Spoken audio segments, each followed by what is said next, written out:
On Christmas Eve, a poor mail-order bride had no supper, until the cowboy shared his plate. The snow had started falling before dusk, soft at first, then thick enough to blur the gaslights lining the main street.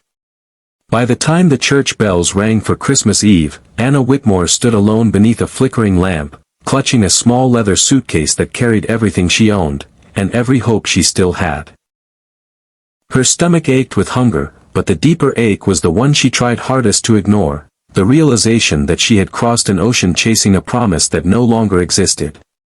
Anna had come to the American West as a mail-order bride, answering a lonely rancher's ad with letters filled with gentle words and dreams of a shared life. He had written of a warm home, steady work, and a place where she would belong. But when she arrived in the small frontier town of Pine Hollow, she learned the truth from a stranger at the station. The man she was meant to marry had died 2 weeks earlier in a winter accident. There was no one waiting for her. No house. No plan. Now, as Christmas Eve settled in, Anna wandered the street, watching families hurry indoors with parcels and laughter. The smell of roasted meat drifted from the saloon windows, warm and cruel. She hadn't eaten since morning. Her last coins gone for a cup of weak tea and a heel of bread. Pride had kept her from asking for help. Fear kept her moving. She stopped outside the saloon, its windows glowing amber against the cold. Inside, men laughed, glasses clinked, and a piano played a cheerful tune. Anna turned away, ashamed of the longing that twisted her chest. Christmas was meant to be a time of belonging, and she had never felt more alone. Inside the saloon, Caleb Mercer sat by the window, his hat resting beside him and a plate of stew cooling in front of him. He was a cowboy by trade, broad-shouldered and weathered, with eyes that had seen too much loss for his 35 years. Christmas had never been easy for Caleb. His parents were buried on a hillside back in Missouri, and the ranch he once dreamed of owning was now just another memory. Still, he'd learned to survive by keeping his heart guarded and his expectations low. As he lifted his spoon, movement outside caught his eye. A woman stood beneath the lamp, snow collecting in her dark hair and shawl. She looked thin, tired, lost. There was something in the way she held her suitcase, like it might disappear if she loosened her grip, that stirred something uneasy in Caleb's chest. He told himself it was none of his business. Folks came and went all the time. But when she turned away, shoulders slumped, Caleb felt a sharp pang of recognition. He knew that look. He'd worn it himself more than once. Before he could talk himself out of it, Caleb pushed back his chair and stood. "Hey," he called, opening the door. Cold air rushed in. "Mississippi." Anna startled, ready to flee. I'm sorry," she said quickly. "I wasn't." "You weren't doing anything wrong," Caleb interrupted gently. "It's cold out here. You look like you could use a warm meal." Her cheeks flushed. "I don't have money." Caleb glanced at her, then back at his untouched stew. "That's all right," he said. "I do."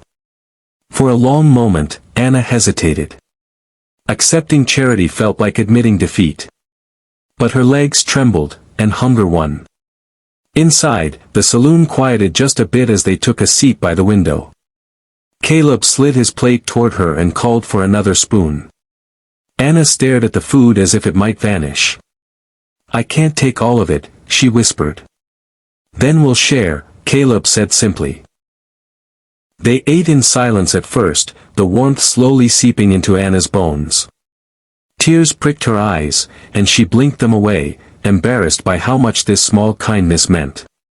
When she finally spoke, her words spilled out, the letters, the journey, the man who would never meet her. "I thought coming here would give me a future," she said, voice shaking. "Instead, I feel like I've lost everything." Caleb listened, really listened. Something shifted inside him as he realized how close she'd come to being invisible, another soul slipping through the cracks. "You didn't lose everything," he said quietly. "You're still here. That counts for something." When the plate was empty, Caleb surprised himself by asking, "Do you have a place to stay tonight?" Anna shook her head. He hesitated only a moment. "I've got a small cabin outside town. It's nothing fancy, but it's warm. You can stay there until you figure out your next step." Anna looked at him, stunned. "Why would you do that for me?" Caleb thought of his parents, of all the times strangers had helped him when pride said they shouldn't have. "Because someone once did it for me," he said. "And because it's Christmas Eve." The walk to the cabin was quiet, snow crunching beneath their boots. Inside, Caleb lit the stove, filling the room with warmth and light. For the first time since leaving home, Anna felt safe. That night, as the wind howled outside, Anna lay awake thinking about how close she'd come to despair, and how one shared meal had changed everything. Caleb sat by the fire, staring at the flames, realizing that generosity had given him something unexpected too, a sense of purpose he hadn't felt in years. In the weeks that followed, Anna found work in town, and Caleb helped her get settled. Their lives didn't magically become easy, but they became connected. And sometimes, connection was enough. Years later, Anna would tell her children that the greatest gift she ever received wasn't on Christmas morning, wrapped in paper and ribbon. It was a shared plate of stew on a cold winter night, a reminder that kindness, given freely, has the power to save more than just a life.